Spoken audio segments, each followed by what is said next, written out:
और चुनाव का मौसम हो या चुनाव के बाद, एक मुद्दा कभी पुराना नहीं होता, वो है ईवीएम का विवाद। वैसे जानकारी के लिए जरूर बता दें कि आपको कि इस बार चुनाव नतीजे के दिन किसी भी दल ने ईवीएम पर कोई सवाल नहीं उठाया था। नतीजे के एक दिन पहले तक ईवीएम पर सवाल उठाए गए थे। यहां तक कहा गया कि हेरा फेरी हो रही है। चुनाव आयोग का स्टैंड शुरू से साफ रहा है कि ईवीएम पूरी तरह सुरक्षित है। अब जो नया विवाद है वो ये है कि एक ओटीपी से ईवीएम को अनलॉक करने का दावा किया गया है। हम ये पूरी खबर आपको विस्तार से दिखाएंगे, लेकिन उससे पहले इस विवाद पर चुनाव आयोग ने क्या कहा है वो आपको बता रहे हैं। चुनाव आयोग ने यह कहा है कि ईवीएम को अनलॉक करने के लिए किसी भी ओटीपी की जरूरत नहीं होती है। ईवीएम किसी बाहरी डिवाइस से जुड़ी नहीं होती है। एक अखबार में छपी खबर को पूरी तरह गलत चुनाव आयोग ने अपनी ओर से बताया है। और अब इस पूरे विवाद से जुड़ी खबर आपको दिखा देते हैं। अखबार की जो झूठी खबर थी, उस खबर के आधार पर उस खबर को उठा करके देश भर के नेताओं ने जिस प्रकार से ट्वीट किए और बयान जारी किए, स्टेटमेंट दिए, हमारी पहली मांग यह है कि उन सारे नेताओं को माफी मांगनी चाहिए। शिवसेना के शिंदे गुट के नेता संजय निरुपम ने एक साथ राहुल गांधी, अखिलेश यादव, तेजस्वी यादव, आदित्य ठाकरे पर हमला बोला। ईवीएम को लेकर एक अखबार में खबर छपने के बाद विपक्ष ने सरकार को आड़े हाथों लिया था। कल मुंबई के एक अखबार ने इस तरह की खबर छापी कि उत्तर पश्चिम मुंबई लोकसभा क्षेत्र में जिस दिन काउंटिंग हो रही थी लोकसभा चुनाव की, उस काउंटिंग के समय शिवसेना के जो विजयी उम्मीदवार श्री रविंद्र वायकर हैं, उनके कोई रिश्तेदार एक वहां पर मोबाइल लेकर खड़े थे। उस मोबाइल से उन्होंने ईवीएम को अनलॉक किया। उस मोबाइल पे ईवीएम का एक ओटीपी जनरेट हुआ और उसके जरिए एमवीए के उम्मीदवार को हराया गया। ये सरासर गलत इंफॉर्मेशन थी, ये सरासर बकवास है। और इस बकवास को पूरे हिंदुस्तान के बड़े बड़े नेताओं ने, विपक्ष के नेताओं ने जिस तरीके से उठाया और एक फेक नैरेटिव को राष्ट्रीय स्तर पर प्रचारित किया, वो इस बात का सबूत है कि भारत में विपक्ष की राजनीति कितने निचले स्तर पर उतर गई। इस बारे में हमने कल बहुत सारी बातें कही थी। आज हालात ये है कि जिस अखबार ने ये खबर छापी और जिसकी वजह से पूरे देश में ये फेक नैरेटिव सेट किया गया, उस अखबार ने आज माफी मांग ली है या क्लैरिफिकेशन दिया है। उस खबर को उठा करके देश भर के नेताओं ने जिस प्रकार से ट्वीट किए और बयान जारी किए, स्टेटमेंट दिए, हमारी पहली मांग यह है कि उन सारे नेताओं को माफी मांगनी चाहिए। दरअसल मुंबई की उत्तर पश्चिम सीट ने नतीजों को लेकर राजनीति अब और तेज हो गई है। मोबाइल ओटीपी से ईवीएम खोलने वाली खबर ने ईवीएम पर फिर सवाल खड़े कर दिए थे। चुनाव आयोग ने इस खबर को गलत बताया था और आज अखबार ने माफी भी मांग ली। ईवीएम के लिए कोई अनलॉकिंग के लिए ओटीपी नहीं आता है। ईवीएम ये एक स्टैंड अलोन डिवाइस है, उसमें कोई वायर्ड और वायरलेस कम्युनिकेशन का कोई प्रोविजन है ही नहीं। सो जो न्यूज है वो गलत न्यूज है और किसी भी आधारहीन न्यूज है, विदाउट एनी वेरिफिकेशन। इनफैक्ट जो काउंटिंग प्रोसीजर होता है वो रिजल्ट सेक्शन में प्रेस, जो बटन होता है रिजल्ट बटन, वो प्रेस करने के बाद ही डिस्प्ले होता है। और वो पोल डे को जब ईवीएम सील होता है तब पोलिंग एजेंट्स भी होते हैं काफी, और काउंटिंग के दिन भी जब रिजल्ट सेक्शन प्रेस होता है काउंटिंग एजेंट्स होते हैं।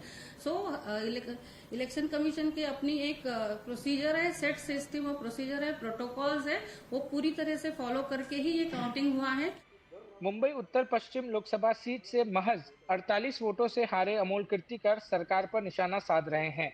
आपने क्या बोला है कि वो जो फ़ोन है वो कई गुरव का है और उस फ़ोन के अंदर एनकोर का कोड आता है और एनकोर का कोड कभी कभी लेना चाहिए हर राउंड के बाद में। जब भी आप उसके अंदर कुछ आंकड़े अपलोड करते हैं तो उसके वो टाइम पे आपको वो कोड लेना ज़रूरी है।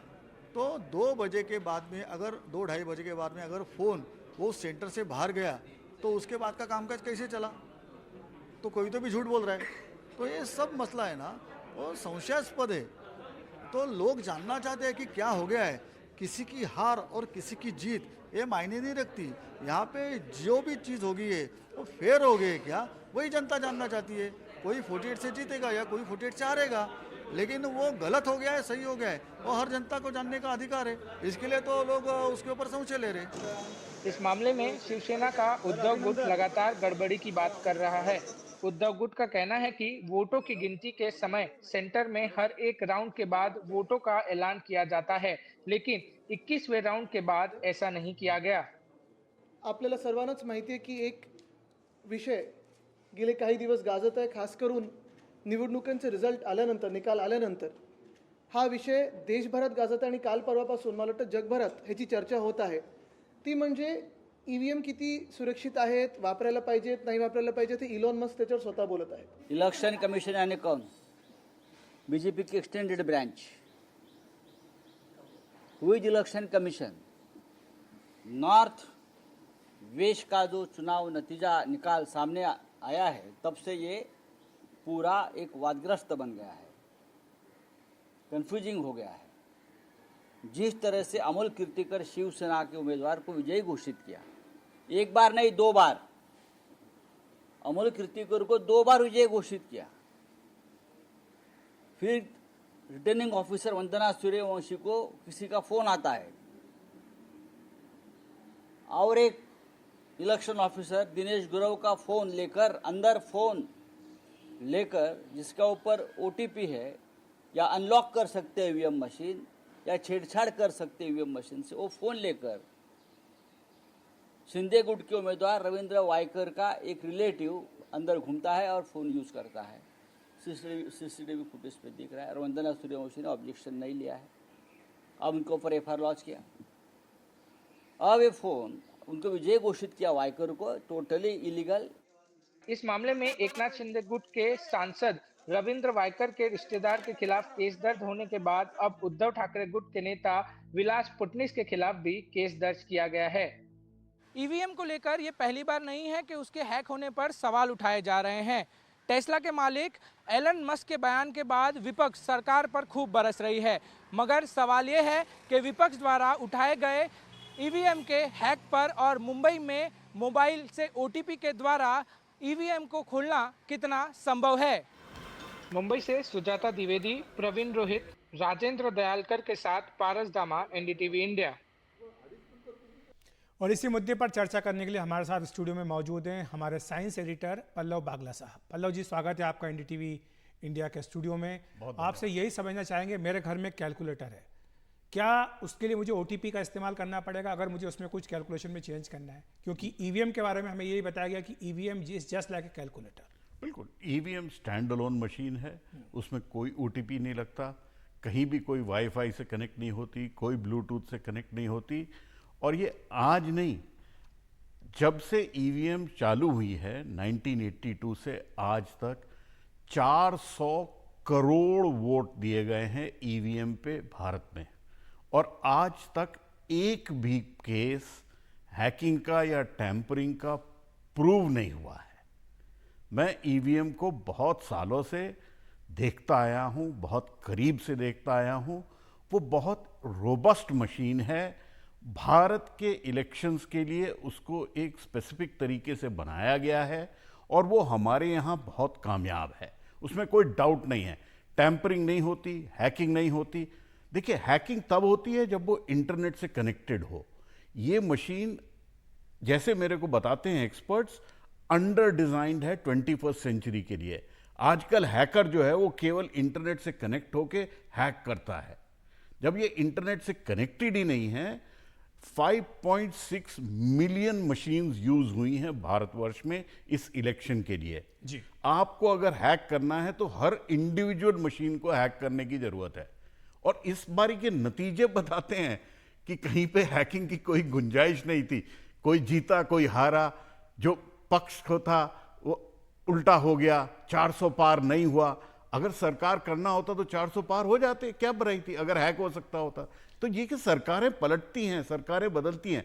ईवीएम एक म्यूट स्पेक्टेटर है, बहुत रोबस्टली इंडियन साइंटिस्ट ने उसको डिज़ाइन किया है और उसमें आज तक मुझे कहीं हैकिंग की कोई गुंजाइश नहीं दिखी। लेकिन पल्लव जी, एक दलील ये दी जाती है विपक्ष की ओर से कि आखिर जो पोलेड बैलेट पेपर है उसमें वापस जाने में दिक्कत क्या है? आप अगर फिर से एक बार उसी ज़माने में चले जाए जहाँ पर कि बैलेट पेपर छपते थे तो चले जाइए, ठीक है। अगर 3 दिन लगेगा, 4 दिन लगेगा वोटों की गिनती कराने में तो लग जाए, कोई दिक्कत नहीं। अगर आपके चुनाव 75 दिन तक चलते हैं तो 3-4 दिन गिनती करने में क्या दिक्कत है? क्या इसके कुछ और भी फायदे हैं, जैसा कि आप रिपोर्ट करते आए कि पेड़ बचते हैं, पर्यावरण प्रेमी है, इससे कदम उठता है? देखिए, पर्यावरण में तो बहुत फर्क पड़ता है। ये सबसे इको फ्रेंडली इलेक्शन था। 2 लाख से ज़्यादा पेड़ बचे थे इको फ्रेंडली ईवीएम्स इस्तेमाल करने पे। लेकिन आप खुद जाइए अखिलेश जी, पीछे जाइए चुनाव में, 70-80 के दशक में जाइए। अगले दिन इलेक्शन के बाद हम क्या रिपोर्ट करते थे? बिहार में 100 लोग मरे, इतने बूथ कैप्चर हुए, इतनी जगह बाहुबलियों ने ये किया। ईवीएम आने के बाद सब बंद हो गया। और ये एक बहुत बड़ी काबिलियत है ईवीएम की। 2004 से 100% पोल्स जो हैं हिंदुस्तान में इलेक्ट्रॉनिक वोटिंग मशीन्स पे हुए। दुनिया के और देशों में ईवीएम लगी और हटी, वहाँ पे वो इंटरनेट से कनेक्टेड थी। हमारी अलग एक स्टैंड अलोन मशीन है कैलकुलेटर की जैसी, और उसमें कोई हैकिंग की गुंजाइश नहीं है। बहुत बहुत शुक्रिया आपका इस दिलचस्प जानकारी के लिए। तो न केवल उसको हैक करना इम्पॉसिबल है, बल्कि पर्यावरण के लिए भी बहुत बड़ा कदम है ईवीएम का इस्तेमाल। तो ये थे हमारे सहयोगी पल्लव बागला, जो कि ईवीएम के बारे में विस्तार से बता रहे थे।